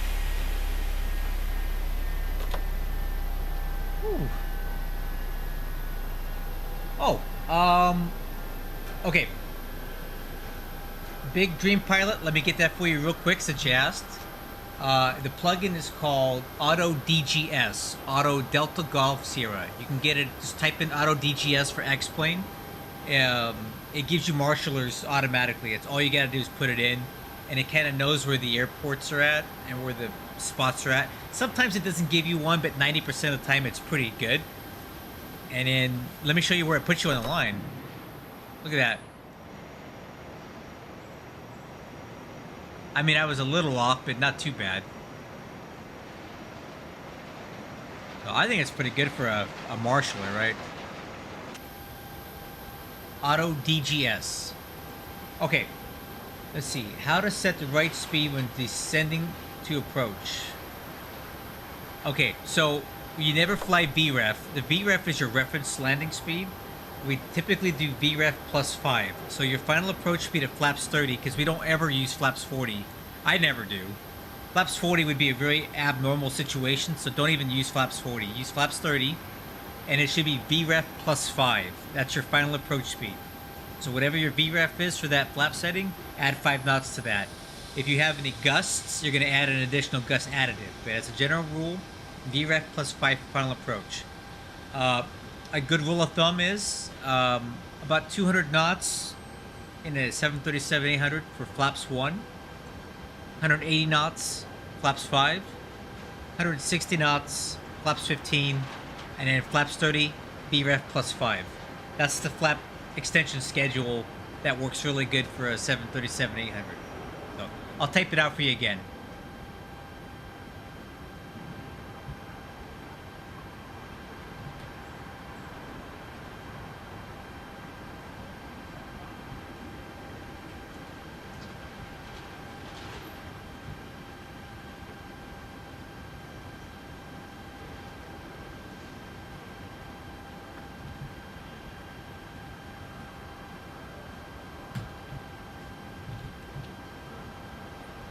There you go. Typically when I'm going to flaps 15, that's when I'm going to start considering extending my landing gear as well. But sometimes you need to add drag.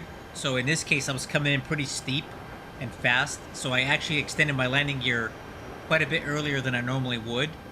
I don't even think I was at flaps 15, but I needed the extra drag because the speed brakes weren't getting it done. Right, I had speed brakes. Remember, the speed brakes only go to the flight detent, which is about there, and that's not going to give you a whole lot. So, during that final approach, when I was getting a little bit fast, I just threw the gear out, and it gave me the extra drag that I needed to get slowed down.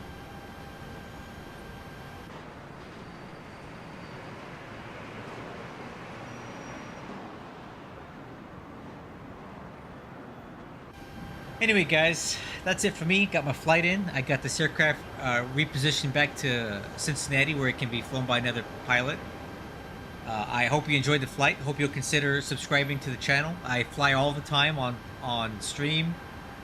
I like to fly 737s, 757s, A320s, MD-11s, and whatever else is cool that's coming out. All right, let me see here. Last question. If I'm on 250 knots, what time should I down to? Okay. Well, one thing that will help you is if your arrival has speed restrictions on it, which a lot of times they do. This particular one did not. But a lot of times you'll get speed restrictions that will slow you down earlier. But if you don't, the FMC... so, Andy, what 737 are you flying? PMDG, level up? What sim are you on? The 737 FMC should have decel rates already programmed into it, so you don't even have to worry about it. if you're on VNAV and LNAV, auto throttle armed, the FMC will automatically start slowing you down as you start getting close. So you don't even have to think about it, right?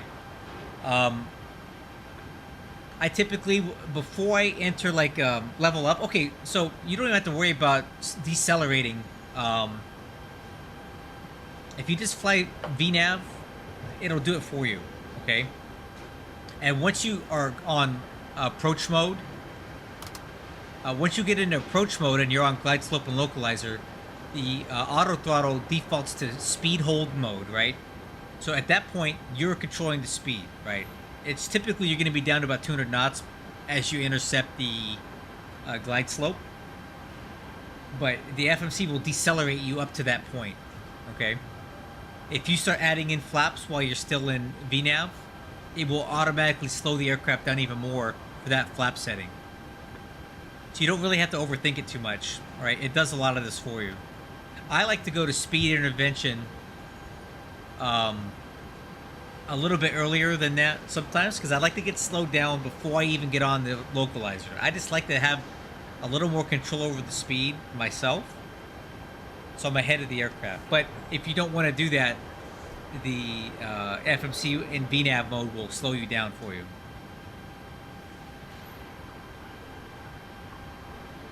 Oh, okay. Then what you do is you just click, if you're in VNAV but they give you a speed restriction, then you click speed intervention, you put in the speed, and you fly the speed that they give you to a 5-mile final. Then you're going to have to get slowed down quickly, because I hate when they do that, especially like at JFK, New York City. They tend to make you fly 180 knots until a 5-mile final, and that doesn't give you a lot of time to slow down. It is what it is. You just fly the speed and do the best you can with the flap setting you got. You can fly faster than 160 knots at flaps 15, right?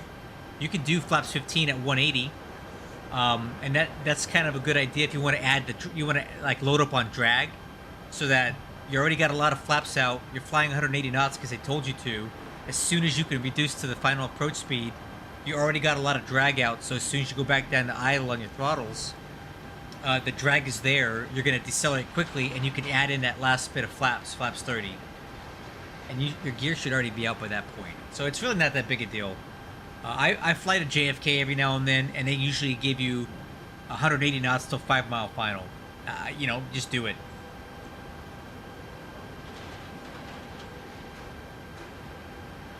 Hope that answers your question.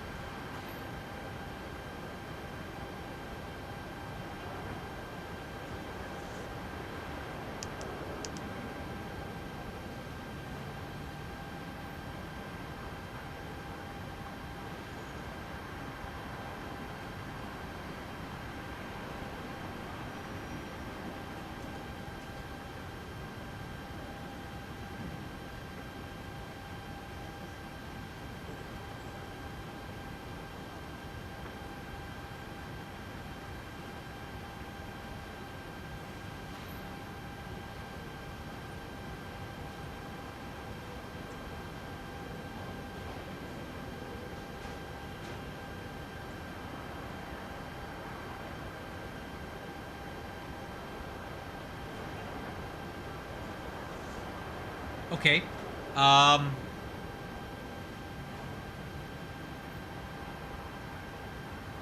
N1 limit on FMC. Okay.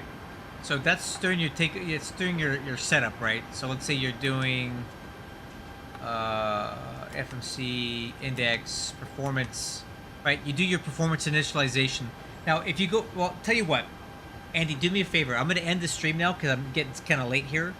Go back and rewatch it, because I set the whole thing up at the beginning of the flight. I went through the whole FMC setup, and I showed you, and I also showed you the N1 limit and how I calculated it. So go back and watch this from, just scroll back and look at when I'm setting up the M1 limit. How I typically do it, right, is I like to use SimBrief. So I'll give you a quick down and dirty, but please go back and watch it again. So I'll go to takeoff performance, right? I'll put in the takeoff weight, disable, and I'll hit calculate, and it will give me what it thinks will be the best ideal takeoff thrust setting for the aircraft weight, the flap setting, the weather conditions, and the runway that I'm using, right? So in this case for tonight, this was my takeoff data. I used flaps 5, thrust derated takeoff, so takeoff, no not DTO 1 or 2, and then select temperature 53, okay? So then I would just come in here, and I would leave it on takeoff, not 1 or 2, and I would type in 53, and that gives me my N1 setting for takeoff, right? And then what we do then during the takeoff roll, which it did not work tonight, my toga switch did not work. But you basically stabilize the engines and you hit your toga button and it runs the throttles up to that N1 limit. Actually, since I'm in here, I need to troubleshoot why that didn't work. That was kind of annoying. Okay. So Bravo throttle. Aha, look at that. No toga. Let's fix that.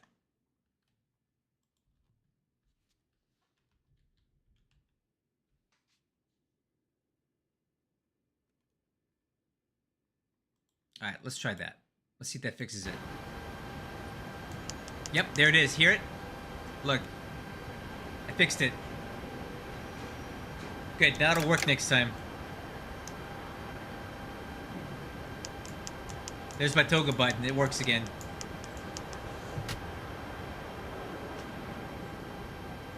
Yeah, but go back and watch this. Go back and watch the stream over. No, hey, I don't mind the questions at all. So, just go back and watch it because I set the when I started my stream about 2 hours ago, I set the whole thing up to include all of this FMC. I programmed the route. I did the takeoff data, the gross weight, everything. So. Go back and watch it if you get some time and it'll help you. Thank you for being my new subscriber. I fly 737s all the time. MD-11, A321, 757. So I go into this amount of detail with every aircraft I fly. So I look forward to seeing you on a future stream. The rest of you guys, I hope you have a great evening. I'm going to go ahead and go to bed because it's 22:30 Pacific time and I got to work tomorrow. So I will catch you guys on the next one. Bye-bye.